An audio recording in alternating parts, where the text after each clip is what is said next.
मित्रों, किसी के मन में राम तो किसी के हृदय में राम। आज भले ही हम कितना ही मॉडर्न क्यों ना हो जाएं, लेकिन बात जब भगवान राम की आती है तो हर कोई अपने आप को प्रभु पर न्यौछावर करने को तैयार रहता है। धरती के कण कण में भगवान का वास है। वो अपने भक्तों को कभी अकेला नहीं छोड़ते, किसी न किसी रूप में वो उनके साथ ही रहते हैं। ऐसे में क्या आपको ये पता है कि आज भी भगवान राम के वंशज जिंदा हैं? सुनकर अजीब लगा ना? तो चलिए जानते हैं इसके बारे में थोड़ा सा डिटेल से। नमस्कार दर्शकों, स्वागत है आपका। जैसा कि सभी को पता है कि राम जी के राज्य और प्रशासन को उत्तम माना गया है। भगवान राम रघुवंश के थे। प्रभु के वंशज के लोग आज भी भारत के जयपुर शहर में रह रहे हैं। यहाँ के पूर्व महाराजा भवानी सिंह राम जी के बेटे कुश के 307वीं पीढ़ी से थे। वहीं जयपुर को बसाने वाले महाराजा सवाई जयसिंह का नाम कुश के वंशजों में 289वीं पीढ़ी में आता है। बता दें मित्रों कि ये बात हम नहीं कह रहे हैं, बल्कि इतिहास के पन्नों में दर्ज है। अब राम जी के बारे में बात हो ही रही है तो ये तो सभी को मालूम है कि 22 जनवरी को अयोध्या के राम मंदिर का इनॉग्रेशन होने वाला है। मित्रों, दरअसल 2 साल पहले अयोध्या में राम मंदिर को लेकर चल रही सुनवाई के समय जब 9 अगस्त को हाई कोर्ट ने पूछा था क्या भगवान राम का कोई वंशज अयोध्या या दुनिया में है, तब राम मंदिर के पक्ष को लेकर लड़ रहे वकील ने ये कहा था कि पता नहीं। तब जयपुर के पूर्व राजघराने के महाराजा भवानी सिंह की बेटी दिया कुमारी ने यह दावा किया था कि उनका परिवार भगवान राम के बड़े बेटे कुश के नाम पर कुशवाहा वंश के वंशज हैं। इसके अलावा मित्रों, जयपुर राजघराने की पूर्व राजमाता पद्मिनी देवी ने यह कहा था कि हम नहीं चाहते कि वंश का मुद्दा बाधा बने। राम सबकी आस्था के प्रतीक हैं, इसलिए हम सामने आए हैं कि हाँ, हम उनके वंशज हैं और इसके दस्तावेज सिटी पैलेस के पोथी खाने में हैं। पूर्व राजकुमारी दिया कुमारी ने अपनी बात साबित करने के लिए सबूत भी दिए हैं। उन्होंने एक पत्रावली दिखाई जिसमें भगवान राम के वंश के सभी पूर्वजों का नाम क्रमवार दर्ज है। इसी में 289 के वंशज के रूप में सवाई जयसिंह और 307वें वंशज के रूप में महाराजा भवानी सिंह का नाम लिखा हुआ है। इसी के साथ ही पोथी खाने के नक्शे भी मिले हैं। कहते हैं मित्रों, 9 दस्तावेज 2 नक्शे ये साबित करते हैं कि अयोध्या के जयसिंहपुरा और राम जन्मस्थान सवाई जयसिंह द्वितीय के अधीन थे। 1776 में नवाब वजीर असफउद्दौला ने राजा भवानी सिंह को यह हुक्म दिया था कि अयोध्या और इलाहाबाद स्थित जयसिंहपुरा में कोई दखल नहीं दिया जाएगा। ये जमीनें हमेशा कछवाहा वंश की ही रहेंगी। बता दें कि औरंगजेब के मर जाने के बाद सवाई जयसिंह द्वितीय ने हिंदू धार्मिक जगहों में कई जमीनें खरीदी। 1717 से 1725 में अयोध्या में राम जन्मस्थान मंदिर बनवाया था। सिटी पैलेस के ओएसडी रामू रामदेव का कहना है कि कछवाहा वंश को भगवान राम के बड़े बेटे कुश के नाम पर कुशवाहा वंश भी कहा जाता है। इसकी वंशावली की माने तो 62वें वंशज राजा दशरथ, 63वें वंशज प्रभु राम, 64वें वंशज कुश थे। 289वें वंशज आमेर जयपुर के सवाई जयसिंह, ईश्वरी सिंह और सवाई माधो सिंह और पृथ्वी सिंह हुए थे। वहीं भवानी सिंह 307वें वंशज थे। इतना ही नहीं मित्रों, फेमस हिस्टोरियन आरनाथ की book the Jaisinghpura of Sawai Raja Jai Singh and Ayodhya के अटैचमेंट 2 के मुताबिक अयोध्या के राम जन्म स्थल मंदिर पर जयपुर के कछवाहा वंश का ही अधिकार था। इतिहासकारों के हिसाब से जयपुर की बसावट के पहले जौहरी बाजार में राम जी का मंदिर बनवाया गया था, जिसका नाम राम लला जी का रास्ता रखा गया। कहते हैं मित्रों, सिटी पैलेस में सीताराम द्वार में पहुंचकर जयपुर के महाराजा भगवान के सबसे पहले दर्शन करते थे। युद्ध और राजा की सवारी में सीताराम जी का रथ सबसे आगे रहता था।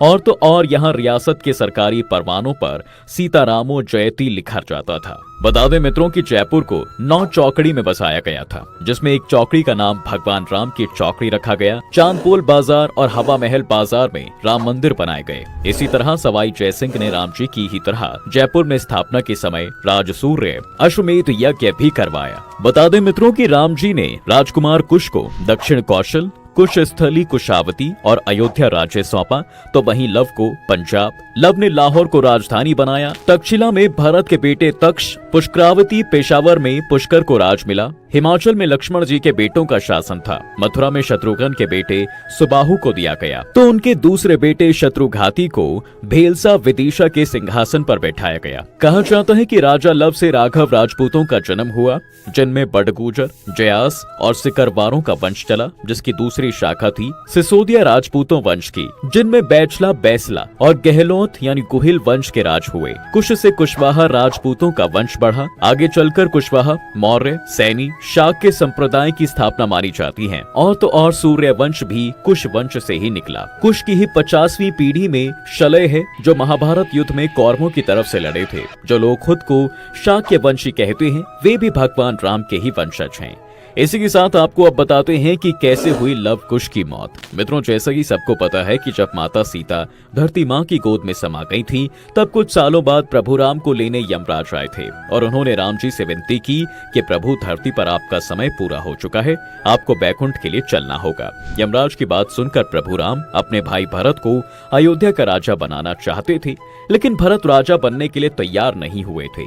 जिसके बाद उन्होंने राम जी के बेटे कुश को राजगद्दी सौंपी, स्वयं सरयू नदी में जाकर जल समाधि ले ली। बता दें कि राजा भरत के 2 बेटे थे, ताश और पुष्कर। लक्ष्मण के बेटे थे चित्रंगद और चंद्रकेतु। शत्रुघ्न के बेटे थे सुबाहु और शूरसेन। पहले मथुरा का नाम ही शूरसेन था। लव और कुश रामजी और देवी सीता के जुड़वा बेटे थे। प्रभु राम के जाने के बाद दक्षिण कौशल प्रदेश यानी छत्तीसगढ़ में कुश और उत्तर कौशल में लव को राजा बनाया गया। मान्यताओं के अनुसार लव ने लवपुरी नगर की स्थापना की, जो आज के समय में भारत के पड़ोसी देश पाकिस्तान के शहर लाहौर में है।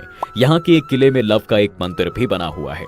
वहीं मित्रों, आपको बता दें कि लव और कुश अपने पूर्वजों की तरह पराक्रमी राजा तो नहीं थे, क्योंकि उन्होंने सांपों को मारने की कोशिश की थी। हुआ दरअसल ये था कि एक बार सांपों ने ऋषि अगस्त्य द्वारा राम जी को दिया बहुमूल्य पत्थर चुरा लिया था। एक बार दुर्जय नाम के एक असुर ने स्वर्ग पर आक्रमण कर दिया था और ये परंपरा सदियों से चली आ रही थी कि हमेशा से स्वर्ग की रक्षा करने के लिए किसी अयोध्या रघुकुल को ही कमान संभालनी पड़ती थी।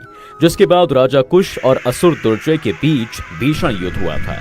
उस भयानक युद्ध में राजा कुश वीरगति को प्राप्त हुए थे। बता दें कि रघुकुल में राजा कुश ही ऐसे सबसे पहले राजा थे जो किसी युद्ध में हारे थे, क्योंकि उनके साथ कोई भी ऐसा राजा नहीं था जिसे किसी भी युद्ध में हार मिली हो। अब राजा कुश के मरने के बाद उनके बेटे अतिथि को राजा बनाया गया। अतिथि अपने पूर्वजों की तरह एक वीर शासक और योद्धा था। कुलगुरु वशिष्ठ मुनि की अगुवाई में उन्होंने अच्छे तरीके से राज किया और अपने पूर्वजों के गौरव को आगे बढ़ाया। वहीं अतिथि के बाद उनके बेटे निषद राजा बने। वो भी अपने पूर्वजों की तरह ही प्रतापी राजा थे और अयोध्या के लिए हमेशा तत्पर रहे थे।